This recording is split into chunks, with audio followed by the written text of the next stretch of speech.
بسم الله الرحمن الرحيم. بسم الله الرحمن الرحيم. الحمد لله رب العالمين والعاقبة للمتقين والصلاة والسلام على أشرف الخلق والمرسلين وعلى آله وأصحابه وأتباعه أجمعين. أما بعد. عزیز طلبہ، آج کتاب الہدایہ جز ثالث کا سبق نمبر 226 ہے، اور اس سبق میں مثل جنس حقوق و عقد یعقدہ الوکیل، اور اسی طرح جنس المطالبۃ والمقاصۃ بثمن بیع یعقدہ الوکیل کے متعلق بات کریں گے، اور کتاب کی عبارت وکل عقد یضیفہ الی مؤکلہ سے لے کر ولکن یضمنہ للمؤکل فی الفصلین تک ہوگی۔ آتے ہیں کتاب کی عبارت کی طرف۔ قال وکل عقد یضیفہ الی موکلہ کالنکاح والخلع والصلح عن دم العمد فإن حقوقہ تتعلق بالموکل، اور ہر ایسا عقد کہ جس کی نسبت وہ موکل کی طرف کرتا ہے، جیسا کہ نکاح، خلع، صلح عن دم العمد، تو ایسے عقد کے حقوق موکل کے متعلق ہوں گے دون الوکیل، نہ کہ وکیل کے۔ فلا یطالب وکیل الزوج بالمہر، لہذا شوہر کے وکیل سے مہر کا مطالبہ نہیں کیا جائے گا۔ ولا یلزم وکیل المرأة تسلیمها، اور نہ ہی عورت کے وکیل پر عورت کو حوالہ کرنا لازم ہوگا۔ لأن الوکیل فیہا سفیر محض، اس لیے کہ اس میں وکیل سفیر محض ہے۔ الا یرى انہ لا یستغنی عن اضافة العقد الى الموکل، کیا نہیں دیکھا جاتا کہ وہ عقد کو موکل کی طرف منسوب کرنے سے مستغنی نہیں ہوتا۔ ولو اضافہ الى نفسہ کان النکاح له فصار كالرسول، اور اگر اس کی نسبت اپنے آپ کی طرف کرے تو نکاح اسی کے لیے ہوگا، پس یہ قاصد کی طرح ہوا۔ وهذا لأن الحكم فيها لا يقبل الفصل عن السبب، اور اس کی وجہ یہ ہے کہ حکم اس میں سبب سے جدائی کو قبول نہیں کرتا۔ لأنه اسقاط فيتلاشى، کیونکہ یہ اسقاط ہے لہذا ختم ہو جائے گا۔ فلا يتصور صدوره من شخص وثبوت حکمه لغیره فكان سفیرا، پس اس کا ایک شخص سے صادر ہونا اور دوسرے کے لیے اس کے حکم کا ثابت ہونا ممکن نہیں ہے، پس یہ سفیر ہوگا۔ والضرب الثانی من اخواتها العتق على مال والکتابۃ والصلح على الانکار، اور دوسری قسم کے نظائر میں سے مال پر آزاد کرنا اور کتابت اور صلح علی الانکار ہے۔ فاما الصلح الذي هو جار مجرى البيع فهو من الضرب الاول، جہاں تک اصول کی بات ہے کہ جو بے کے قائم مقام ہے تو وہ پہلی قسم میں سے ہیں۔ قال وكل عقد يضيفه الى موکلہ، دو اقسام میں سے پہلی قسم پر درس سابق میں بات ہو چکی، یہاں سے دوسری قسم بیان کر رہے ہیں کہ ہر ایسا عقد کی جس کی نسبت وکیل موکل کی طرف کرتا ہے، تو اس عقد کے جو حقوق ہوں گے وہ موکل کے متعلق ہوں گے، ان حقوق کی ادائیگی کا ذمہ دار موکل ہوگا نہ کہ وکیل۔ کن نکاح، جیسا کہ نکاح ہے کہ ایک مرد نے کسی آدمی کو وکیل بن نکاح بنایا تو ابھی مہر کا مطالبہ موکل سے ہوگا نہ کہ وکیل سے۔ کسی عورت نے کسی کو اپنے نکاح کا وکیل بنایا، عورت کی حوالگی اس وکیل کے ذمے نہیں ہوگا۔ والخلع والصلح عن دم العمد، کسی عورت نے ایک آدمی کو وکیل بالخلع بنایا تو ابھی مال کا مطالبہ عورت سے ہوگا جو کہ موکل ہے نہ کہ وکیل سے۔ والصلح عن دم العمد، ایک شخص نے کسی کو جان بوجھ کر قتل کیا تو چاہیے تو یہ تھا کہ اس کو قصاصاً قتل کیا جاتا ہے، لیکن اولیاء مقتول نے اس کے ساتھ صلح کی مال پر۔ ابھی قاتل کی طرف سے صلح کے لیے جو وکیل مقرر کیا گیا ہے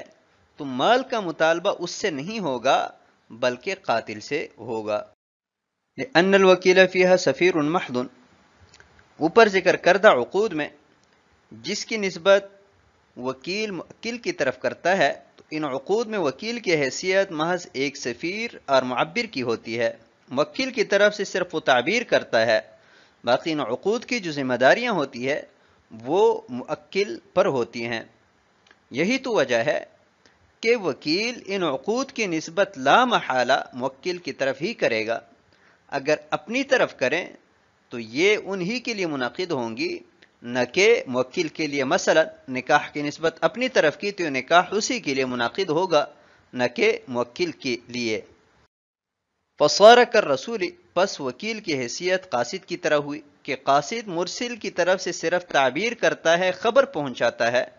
تو ایسی ہی ان عقود میں وکیل صرف ایک سفیر محض اور معبر ہی ہے، لہٰذا ان عقود کے نتیجے میں آنے والی ذمہ داریاں جو ہے وہ موکل کے ذمہ ہوں گی۔ وَهَذَا لِأَنَّ الْحُكْمَ فِيهَا لَا يَقْبَلُ الْفَصْلَ عَنِ السَّبَبِ، وکیل کی حیثیت ایک معبر اور سفیر محض کی ہے۔ اب اس کی وجہ بیان کر رہے ہیں، اور وہ یہ ہے کہ ان عقود میں سبب سے حکم جدا نہیں ہو سکتا، یعنی جو ہی سبب منعقد ہوگا تو اس پر فوراً حکم مرتب ہو جائے گا۔ مثلا عقد نکاح کیا گیا تو جو ہی نکاح ہوگا تو اس نکاح کا جو حکم ہے یعنی ملکیت بوزا تو یہ فوراً شوہر کے لیے ثابت ہو جائے گا۔ لِأَنَّهُ إِسْقَاطٌ، یہاں سے اس بات کی وجہ بیان کر رہے ہیں کہ ان عقود میں سبب سے حکم جدا کیوں نہیں ہو سکتا۔ فرما رہے ہیں کہ لِأَنَّهُ إِسْقَاطٌ، لِأَنَّهُ میں ہو ضمیر سبب کی طرف راجع کہ سبب ان عقود میں اسقاطات کی قبیل میں سے ہیں، تو جو چیز ساقط ہو جاتی ہے وہ ختم ہو جاتی ہے۔ تو ابھی اگر ہم یہ کہیں کہ ان عقود میں یہ حق پہلے وکیل سے ساقط ہوا اور پھر موکل سے ساقط ہوا، تو یہ تو ممکن نہیں ہے، کیونکہ جو چیز ساقط ہو جاتی ہے وہ ختم ہو جاتی ہے، دوبارہ ساقط کرنے کے لیے اسے واپس لانا ضروری ہے، اور یہاں پر واپس ہو ہی نہیں سکتا۔ تو اس وجہ سے ہم نے کہا کہ پہلے ہی سے حق موکل ہی سے ساقط ہوگا، یہ ممکن نہیں ہے کہ پہلے وکیل سے ساقط ہو اور پھر موکل سے ساقط ہو۔ تو اس تقریر سے ثابت ہوا کہ وکیل کی حیثیت ان عقود میں محض ایک سفیر ہی کی ہے، ایک معبر ہی کی ہے۔ والضرب الثانی من اخواته العتق على مال، پہلے بیان کیا گیا کہ وہ عقود کے جو وکلا کرتے ہیں دو قسموں پر ہیں۔ دوسری قسم یہ ہے کہ ہر وہ عقد کی جس کی نسبت موکل اپنی طرف کرتا ہے، تو اس کی تفصیل بیان ہوئی۔ صاحب ہدایہ فرماتے ہیں کہ اس دوسری قسم میں سے العتق علی مال ہے، یعنی آقا نے مال کے عوض اپنا غلام آزاد کرنے کے لیے کسی کو وکیل بنایا۔ والکتابۃ والصلح علی الانکار، اور اسی طرح عقد مکاتبت کے لیے کسی کو وکیل بنایا، تو یہ بھی دوسری قسم میں سے ہیں۔ اور صلح علی الانکار یعنی مدعی صلح علی الانکار کے لیے کسی کو وکیل بنائے، تو یہ بھی دوسری قسم میں سے ہے۔ مثلا زید پر قرض کا دعویٰ کیا گیا، زید نے انکار کیا کہ نہیں آپ کو کوئی قرض نہیں ہے، لیکن پھر مدعی کے ساتھ زید صلح کے لیے آمادہ ہوا، اور مدعی نے زید کے ساتھ صلح کے لیے کسی کو وکیل بنایا، تو یہ بھی دوسری قسم میں سے ہیں۔ فَأَمَّا الصُّلْحُ الَّذِي هُوَ جَارٍ مَجْرَى الْبَيْعِ، اور وہ صلح کے جو بے کے قائم مقام ہے، یعنی صلح عن الاقرار، تو یہ پہلی قسم میں سے ہیں۔ جیسے بے میں مبادلۃ المال بالمال ہوتا ہے، ایسی صلح عن الاقرار میں بھی مبادلۃ المال بالمال ہوتا ہے، تو یہ پہلی قسم میں سے ہیں، اور اس کے حقوق وکیل کی طرف راجع ہوں گے۔ والوکیل بالہبۃ والتصدق، اور اسی طرح کسی کو ہبہ کا وکیل بنایا گیا، یا صدقہ دینے کے لیے، یا عاریت کے طور پر کوئی چیز دینے کے لیے، یا بطور امانت کچھ رکھوانے کے لیے، یا رہن کے طور پر دینے کے لیے، یا بطور قرض دینے کے لیے کسی کو وکیل بنایا گیا، تو وکالت کی یہ قسم بھی دوسری قسم میں شامل ہے کہ اس میں وکیل کی حیثیت محض ایک سفیر اور معبر کی ہے۔ لأن الحکم فیہا یثبت بالقبض، اس لیے کہ ان عقود میں حکم تب ثابت ہوتا ہے کہ جب قبضہ کیا جائے، یعنی ہبہ کے طور پر کوئی چیز دی گئی ہے تو جب موہوب لہو اس عین پر قبضہ کرے گا تب ہی اس میں ملکیت ثابت ہوگی، یا صدقہ کے طور پر کوئی چیز دی گئی ہے تو جس پر صدقہ کیا گیا ہے وہ جب قبضہ کرے گا تب ملکیت ثابت ہوگی۔ وَأَنَّهُ يُلَاقِي مَحَلًّا مَمْلُوكًا لِلْغَيْرِ، اور یہ حکم ایسے محل کے ساتھ متصل ہوتا ہے کہ جو مملوک للغیر ہے، یعنی موکل کی مملوک ہے۔ تو جب وہ چیز مملوک للموکل ہے تو اس عقد کے نتیجے میں آنے والے جو احکامات ہیں وہ بھی موکل کے متعلق ہوں گے، اور وکیل کی حیثیت محض ایک سفیر اور معاون کی ہوگی، لہٰذا اسے اصیل نہیں بنایا جا سکتا۔ وَكَذَا إِذَا كَانَ الْوَكِيلُ مِنْ جَانِبِ الْمُلْتَمِسِ، اوپر ذکر کردہ حکم تو اس صورت میں تھا کہ جب وکیل واہب، متصدق، معیر وغیرہ کی طرف سے ہو، لیکن اگر وکیل موہوب لہو، متصدق علیہ، مستعیر، مودع، مرتہن اور اسی طرح قرض لینے والا ان کی طرف سے مقرر کیا جائے تو بھی یہی حکم ہے کہ احکامات موکل کے متعلق ہوں گے، وکیل کے متعلق نہیں ہوں گے۔ وَقَدَ الشِّرْكَةُ وَالْمُضَارَبَةُ، اور اسی طرح عقد شرکت اور مضاربت کے لیے کسی کو وکیل بنانا جائز ہے، اور اس صورت میں بھی اس کی حیثیت محض ایک معبر اور معاون کی ہوگی، عقد کے احکامات موکل کے متعلق ہوں گے۔ إلا أن التوكيل بالاستقراض باطل، اوپر بیان کیا گیا کہ وَكَذَا إِذَا كَانَ الْوَكِيلُ مِنْ جَانِبِ الْمُلْتَمِسِ، تو ملتمس سے موہوب لہو بھی مراد ہو سکتا ہے، متصدق علیہ بھی، اور اسی طرح مستقرض بھی مراد ہو سکتا ہے۔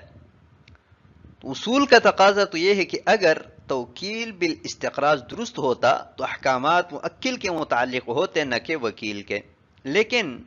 توکیل بالاستقراض باطل ہے، کیونکہ اس میں مستقرض یعنی وکیل جو مال لے رہا ہے وہ موکل کو دیا جائے گا، اور اس مال کا جو بدل ہے وہ وکیل کے ذمہ لازم ہوگا، تو اس میں وکیل کا نقصان ہے، تو اس وجہ سے توکیل بالاستقراض ہی باطل ہے۔ اگر وکیل یعنی مستقرض نے مال لے لیا تو اس پر وکیل کے لیے ملکیت ثابت ہوگی، موکل کا اس کے ساتھ کوئی لینا دینا نہیں ہوگا۔ بخلاف الرسالۃ فیہ، البتہ اگر قاصد بنا کر بھیجا گیا ہے تو یہ درست ہے، اور احکامات مرسل یعنی جس نے بھیجا ہے اس کے متعلق ہوں گے، اور قرض اس کو ادا کرنا ہوگا۔ قال وَإِذَا طَالَبَ الْمُوَكِّلُ الْمُشْتَرِيَ بِالثَّمَنِ، اس عبارت میں مسئلہ بیان کر رہے ہیں کہ مثلا ایک شخص نے کسی کو وکیل بالبیع بنایا، مثلا یہ کہا کہ میری یہ گاڑی آپ فروخت کر دیں، اس نے جا کر زید کو فروخت کر دی، ابھی زید کے ذمے ثمن ادا کرنا ہے تو موکل اس کے پاس آتا ہے کہ وہ گاڑی کا جو ثمن ہے وہ آپ مجھے ادا کر دیں، تو مشتری کو یہ حق حاصل ہے کہ وہ انکار کریں اور یہ کہیں کہ میں آپ کو ادا نہیں کر رہا، اس لیے کہ موکل کی حیثیت تو ایک اجنبی کی ہے، عقد تو وکیل نے کیا ہے، موکل کا اس عقد کے ساتھ کوئی تعلق نہیں ہے، اور اس عقد بیع کے جو حقوق ہے وہ عاقد کی طرف لوٹ رہے ہیں نہ کہ موکل کی طرف، اور عاقد یہاں پر وکیل ہے،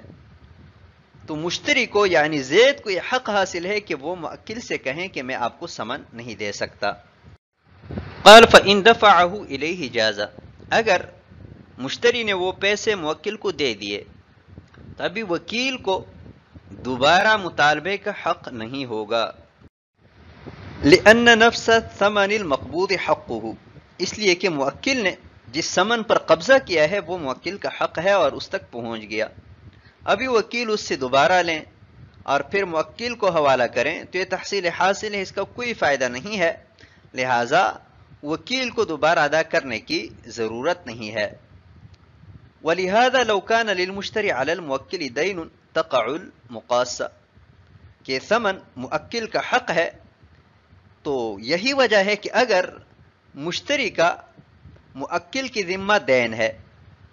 مثلا گاڑی 10 لاکھ کی فروخت ہوئی ہے اور اس 10 لاکھ کی ادائیگی مشتری کی ذمہ ضروری ہے کہ وہ 10 لاکھ ادا کرے گا، لیکن اس مشتری کا یعنی زید کا موکل کی ذمہ بھی 10 لاکھ روپے قرض ہے، تو دونوں کا مقاصہ ہو جائے گا، ادلا بدلا ہو جائے گا، تو اس سے ظاہر ہوا کہ جو ثمن ہے یہ موکل کا حق ہے، تو جب اس کو اپنا حق مل چکا تو وکیل کو دوبارہ لینے کی کوئی ضرورت نہیں ہے۔ وَلَوْ كَانَ لَهُ عَلَيْهِمَا دَيْنٌ، اور اگر صورت یہ ہو کہ وکیل اور موکل دونوں پر مشتری کا یعنی زید کا قرض ہے، تو اس صورت میں موکل کا جو دین ہے اس کے ساتھ مقاصہ واقع ہو جائے گا نہ کہ وکیل کے دین کے ساتھ، تو اس سے بھی معلوم ہوا کہ ثمن موکل کا حق ہے نہ کہ وکیل کا۔ وَبِدَيْنِ الْوَكِيلِ إِذَا كَانَ وَحْدًا، اور اگر صورت یہ ہو کہ مشتری کا صرف وکیل کی ذمہ دین ہے تو اس صورت میں مقاصہ واقع ہوگا کہ نہیں ہوگا تو اس میں اختلاف شیخین اور قاضی ابو یوسف رحمہ اللہ تعالیٰ کے مابین. قاضی ابو یوسف رحمہ اللہ تعالیٰ کے ہاں مقاصہ واقع نہیں ہوگا، اور شیخین رحمہم اللہ تعالیٰ کے نزدیک مقاصہ واقع ہو جائے گا، اس لیے کہ وکیل کو یہ حق حاصل ہے کہ وہ مشتری کو ثمن سے بلا عوض بری کر دیں. تو جب بلا عوض بری کر سکتے ہیں تو بالعوض یعنی دین کے مقابلہ میں اسے بری کرنے کا تو بطریقہ اول اختیار حاصل ہوگا. لیکن یہ بات یاد رہیں کہ بہر دو صورت وہ موکل کے لیے ثمن کا ضامن ہوگا، یعنی چاہے بالعوض بری کریں اور چاہے بلا عوض بری کریں،